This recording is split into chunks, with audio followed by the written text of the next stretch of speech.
चलो next question शुरू करते हैं। ठीक है, क्वेश्चन नंबर 5, और ये कह रहा है कि सिद्ध कीजिए कि स्पर्श बिंदु से स्पर्श रेखा पर खींचा गया लंब वृत्त के केंद्र से होकर जाता है। देखो हम एक चित्र बना देते हैं। ये हमारा कोई क्या है भाई, वृत्त है, और ये इस पर क्या है, स्पर्श रेखा है। ये पी क्यू इस पर क्या है, और ये ए है भाई। ये बिंदु क्या है, स्पर्श बिंदु ए है, और पी क्यू रेखा जो है बिंदु ए से जाती है और वृत्त पर स्पर्श रेखा है। ये इसका सपोज के लिए इस पर खींचा गया लंब ये है भाई। ये इस पर खींचा गया क्या है, लंब है ए ओ। ठीक है, आपको सिद्ध करना है कि जो ए ओ है वो जो है इसके केंद्र से होकर जाएगा। अब हमें मालूम नहीं केंद्र कहाँ है। ठीक है, अभी ठीक है, अभी हमने सिर्फ क्या खींचा है, इस पर लंब खींचा। तो आपको आप लिखोगे दिया है वृत्त के बिंदु ए पर खींची गई स्पर्श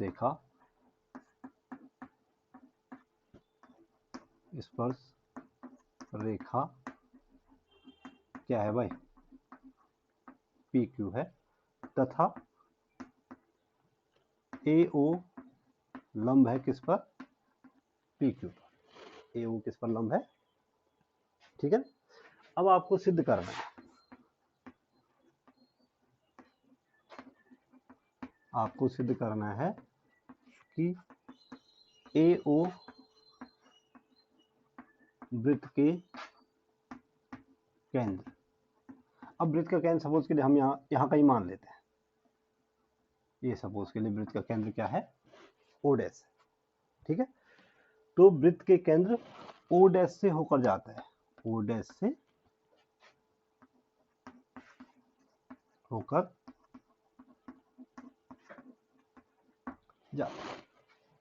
ठीक है, वृत्त का केंद्र हमें मालूम नहीं था ना, ये तो हमने लंब खींचा इस पे। वृत्त का केंद्र हमने कई साइड में मान लिया, ओ डैश। ठीक, इतना हो सकता है। अब हम रचना करते हैं, थोड़ा सा इसमें रचना करनी है। रचना में हमें क्या करना है कि जो वृत्त का केंद्र है उससे ए को मिला देना है। वृत्त के केंद्र ओ से, ओ डैश से ए को मिलाया, ए को इतना रचना कर सकते हैं। सिर्फ हमने ओ डैश से किसको मिला देना है, ओ डैश से हमने ए को मिला देना है। और जो रचना है हमेशा डॉट डॉट लाइन से करनी। ठीक है ना, ताकि वो चित्र में साफ साफ दिखे कि ये रचना हो रखी है। अब हम चलते हैं किस पे, उपपत्ति में। लॉजिकल सवाल है और इसमें ऐसा कुछ ज्यादा है नहीं कि उपपत्ति में आप देखो, आपको दिया है चित्रानुसार कोण ओ ए क्यू, ओ ए पी ले लो। कोण ओ ए पी बराबर कितना डिग्री, 90 डिग्री। क्यों, क्यों बराबर ओ ए 10.1 से कैसे, अभी तो प्रमेय लगा ही नहीं हमने। आपको दिया हुआ है कि ओ ए जो है पी क्यू पर क्या है, लंब है। ये आपको ज्ञात है, ये आपको क्या है, ये आपको ये दिया है, ज्ञात है या। और इसको मैं समीकरण नंबर क्या बना दे रहा हूं, 1। ये बन गई समीकरण नंबर।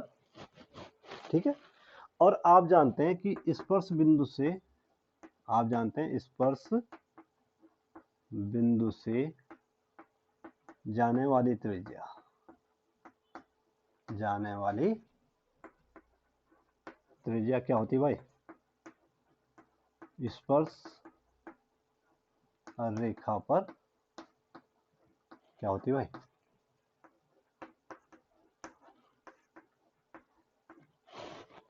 होती है कहां से, प्रमेय 10.1 से।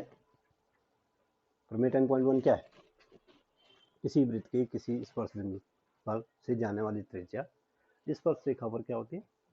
तो इसका मतलब कोण O dash A P B कितना डिग्री हुआ, समीकरण नंबर।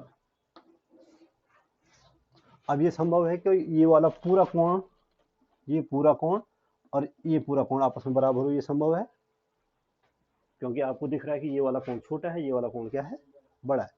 ये संभव नहीं है। और ये संभव है तो सिर्फ एक कंडीशन में संभव है कि ओ ए और ओ डैश ए एक ही रेखा हो, दो रेखाएं ना हो बल्कि क्या हो। और इन रेखाओं को बोलते हैं संपाती रेखाएं। क्या बोलते हैं, संपाती का मतलब है एक ही रेखा, एक रेखा के ऊपर दूसरी रेखा, ठीक है ना। तो और समीकरण फर्स्ट और सेकंड से देखो, समीकरण फर्स्ट व सेकंड से कोण ओ ए पी बराबर कोण ओ डैश ए पी, कोण ओ ए पी और ओ डैश ए पी बराबर है, बराबर है। ये भी 90, ये भी बाएं पक्ष बराबर, दाएं पक्ष भी बराबर, क्यों। और इसके लिए अब यहाँ पे आपको अपना लॉजिक रखना है कि कैसे ये संभव है, जो कि तभी संभव है। अब आपको लिखना पड़ेगा जो कि तभी संभव है जबकि ओ ए तथा ओ डैश ए क्या हो भाई, संपाती रेखाएं हों। संपाती रेखाएं का मतलब है एक ही रेखा है, ठीक है। अतः आप कह सकते हैं, अतः ओ डैश ओ ए तथा ओ पी, ओ ए तथा ओ डैश ए, ओ ए तथा एक ही रेखा है, एक ही रेखा है, अर्थात ओ ए वृत्त के केंद्र से होकर, जब एक ही रेखा है और ओ डैश वृत्त का केंद्र है तो ओ ए कहां से जाएगी, ओ डैश से भी जाएगी। और इसका मतलब है ओ ए और ओ डैश एक ही रेखा है, और ओ डैश जो ओ ए है वो अगर आगे पीछे बढ़ाने पर कहीं ना कहीं उसको केंद्र मिल जाएगा, ठीक है ना। और यही सिद्ध करना था। ये क्या हुआ, आसान है, नोट करो।